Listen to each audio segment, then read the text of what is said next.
often I feel, that there is a misconception or some conceptual problem where we talk about the incoming of technology and the aspect of human connection. We feel technology has separated us from that humane behavior.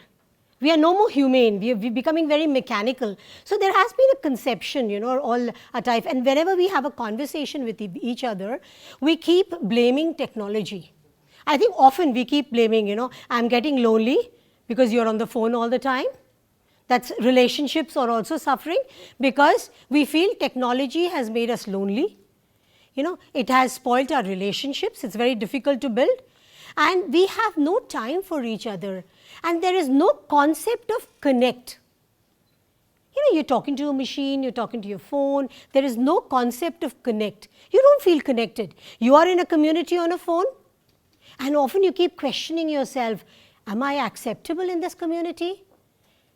Are people happy with me? There are so millions of questions, and there somewhere that connectivity gets lost. When we look into each other's eyes, when we are in person, yes, there is some kind of a connectivity, there's some kind of, when I meet people right now, you feel connected. So we've often been complaining that technology has made a paradigm shift where it comes to connectivity. Classroom always gave us the concept of connectivity, but once we've gone into this social media mode or the computerization of education, we feel that connect is getting lost. To think of it, we may keep discussing problems every time. This is that and that is that. But what happens, you feel as human beings, our hearts are the same. We are the same. Whether it is to do with technology, whether it's to do face to face, whether it's a real classroom or a virtual classroom space. We are the same. The only difference that's now coming, we feel the difference that's coming, is the new type of screens that are coming in. The new types, the situations are the same, but the approach is becoming different. I have a problem, I will connect with my doctor right now. I have a problem, I will just message my friend, this is what's happening to me. That connect is a virtual connect. And at times we do not know whether the person on the other side is actually connecting. We are looking for connect, but is that person connecting? We are looking for response. Is that person responding? No. So we feel that that community is the community building which is always there when it came to a classroom. It was always there when we were in a classroom, has now shifted, or I think become more challenging when it comes to the concept of connect. We find it so much more challenging because you don't know the person on the other side. The medium of exchange has changed. It could be just talking to each other, speech, mode of communication has changed, but our hearts remain to be the same. We are the same. We are the same. So there's a conflict. When I met my friend every day and I could see her ups, her downs, her moods, and I behaved the way she behaved. There was a connect always, but my connect was a very face-to-face connect. So I knew the expressions on the other side. It was not a blank expression. When I look into the screen, I do not know what is on the other side. The screen is blank, it's virtual, and I do not know what's happening on the other side. But our hearts, the human heart is the same, whether it was at that time when there was no social media or at the time when now we are in an era of social media. Coming from this, I would say that it is not the number that's important. When I'm talking about connection, laying so much of stress on connection, how are we connecting with each other? So it's not the number that's important. I may be having 500 Facebook friends, out of which maybe 5 I go out with every Sunday to have a cup of coffee and connect. Facebook friends can be from all over the world, but they could be at somewhere in the vicinity, and we keep meeting every Sunday to connect. But is that connect deep enough? We're just meeting for a cup of coffee. we are unable to connect. There's a big question, is the depth there in our connection? Is the connection deep enough? Are we friends? What are we looking for in each other? Are they my friends? Okay. So, I would say that it is not the number of connections I have, but just the few who I feel connected to.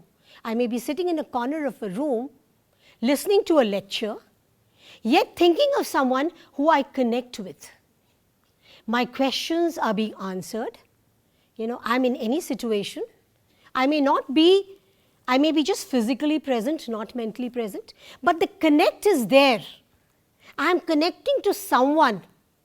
Someone could be one, could be two. That is real connection. In my times of problems, in my times of emergency, in my happy times, it's not always when you have an emergency, in my happy times, every time I may look for some connection, and that one connection, maybe two, maybe three, fewer in number, is the real connect, the connection that I am trying to talk to you about.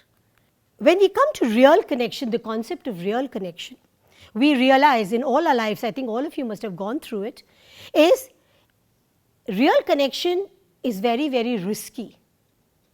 It's very risky. When you're getting married, there are hundreds of questions in your mind. Am I taking a risk? Is the person right for me? Is the person okay for me? It's very risky. To make a friend, very risky. Will she respect me all my life? Will she listen to me? Will she bear with my moods? Every time we are questioning ourselves, because connections, real connections, someone that's really real, it hurts. Your emotions are attached to that connection. It's a very emotional connect. When it's real in nature. If it's something that's very superficial, you don't bother about it. All right, I met him today, I don't meet him tomorrow. Someone's I would say, robbed my boyfriend, fine. I didn't connect with that guy. She connected better.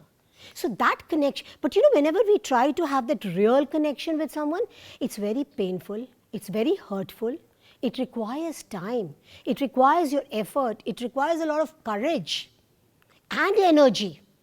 Courage and energy, to get into this concept of real connections. When we talk again about connection, how can I connect to anyone sitting here, unless and until I know myself? So connection is a lot to do with knowing yourself. What am I? What is it that I want? What is it that I need? Paradoxically, you'll think, oh God, I can do this. The person on the other side should be this, this, this, and this. But what am I? Know yourself. That's very important. The moment you know yourself, you will be able to know the others. You can connect only and only if you know yourself. I know myself. I know I have my values. I know I have my boundaries. I know I have my limitations. When I know myself, I will be able to connect, whether it's the virtual world or the real world. There will be that connect, and that connect can only come not by expecting things from others, but first knowing yourself. Know yourself. Who are you? And what are your strengths? What are your weaknesses? What are your values? Just know yourself. That's very important. When others judge you, there are others in a group. When you're moving around with friends, you're sitting with your family, you're sitting with in communities, you're interacting, maybe even on the virtual platform, there are certain judgments passed against you. Now, these judgments are assumptions. They can't be facts. They can't be facts. They're just assumptions. Somebody is assuming you are very officious, or somebody is judging you, but you're very snobby. But these are judgments. These judgments should not affect you. Now, I'll give you a little small example here, There was a teacher who was teaching for 35 years in a college, and had mentored many a student, made their life, in fact, I would say, made their life, mentored them. But what happened in her own house? Her own child became rebellious and stopped studying, in fact became a dropout. So, the judgment that was passed by the students is, if she cannot control her own child, how will she be a mentor to us? All those 35 years of a hard work, went to the drains, where people started judging her for her family situation. That was something unavoidable. She had no control over that. So, certain situations arise in life over which you have no control. But how does that affect your relationship with others?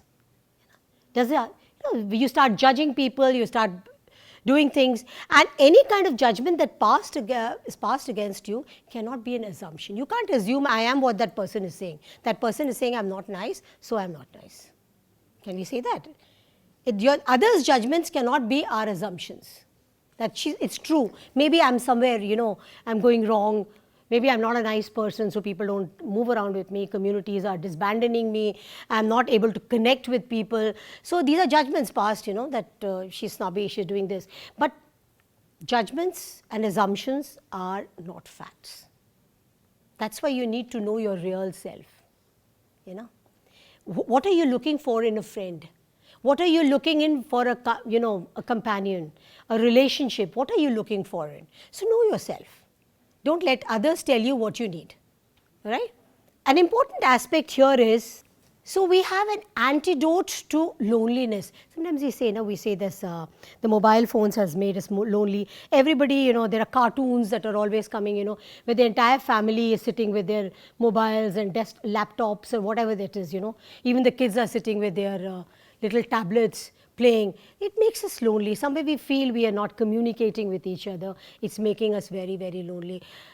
And it's a fact, at times, that even if you want to communicate to your partner in the other room or your child in the other room, you will not get up and go and communicate.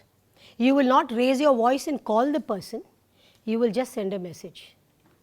I'm here, missing you, please come. Person on the other side may not be here. That loneliness that we are cribbing about is actually our own creation. We are doing it. We are letting the social, but in this beautiful situation that I was talking about, you sometimes feel, I need to meet my friend over coffee today, and said, okay, it's true. You make a cup of coffee in your kitchen. I'm making my cup of coffee in my kitchen. And we'll both have a cup of coffee, and that's a coffee date. I don't know whether it happens with you also. We have these virtual dates, and game playing and what everything is. You make a cup of coffee, you have it in your room on your couch.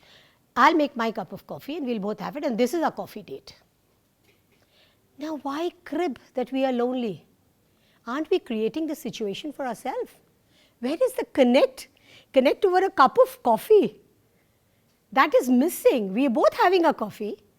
We are both talking to each other, we are seeing each other, but that connect is missing. And we are creators of our own loneliness. We create our own loneliness, right? Why blame the social media for that? But in this entire concept of loneliness, if over the years you have been able to connect to even one individual, the one that I was talking about, while sitting here also, in a lecture or in a talk, while you are sitting physically here, but you're mentally connecting with your friend or someone and thinking about, what is she wearing this evening? Can I give her a call? There's so many things. That mental connection is there. So even in this entire crowd, if you have one connect, one person that you've been able to connect with, you are not lonely. You are not abandoned. We have a feeling of abandonment also. My family has abandoned me. My friends have abandoned me. The very real HEP groups have abandoned me. They're not, they're all going out partying and they're not calling me. I feel abandoned. But even if you have one connection, one genuine connection, that makes your life. Getting this thing requires a lot of effort. You require a lot of effort to have that real, genuine connection. The number does not matter. It could be 1, it could be 2, but that one is very, very important. Talking about classrooms to communities, we would say, we have shifted from face-to-face to FaceTime. You know, we're talking of FaceTime. But the situation has changed. We are no more face-to-face, at times face-to-face, at times not face-to-face. We have moved to FaceTime, and FaceTime is amazing. I think we all agree with it. We love FaceTime, you know, with all its expressions and its emojis and the number of things we can do with FaceTime. You know? So we've shifted to FaceTime. But what happens? The power still remains. You know, where is the power? We may have shifted from face-to-face to FaceTime, but the power still remains in the hands of a genuine human connection. I'm saying it could be just one. One genuine human connection is more than enough, right? Things have changed. Online or offline, there are three things that matter. You know, talking about online, I see you, you matter. I see you in virtual world or in the real world. You matter. You're very important. Be committed. Be honest. Be real. You matter. You're not alone, and this will always remain to be the same. These three factors will always be the same, whether we may have shifted from any situation to the other situation. So I would like to end by saying that human connection is very, very important. You need to be honest to yourself, and even one genuine connection will make your world beautiful. Thank you.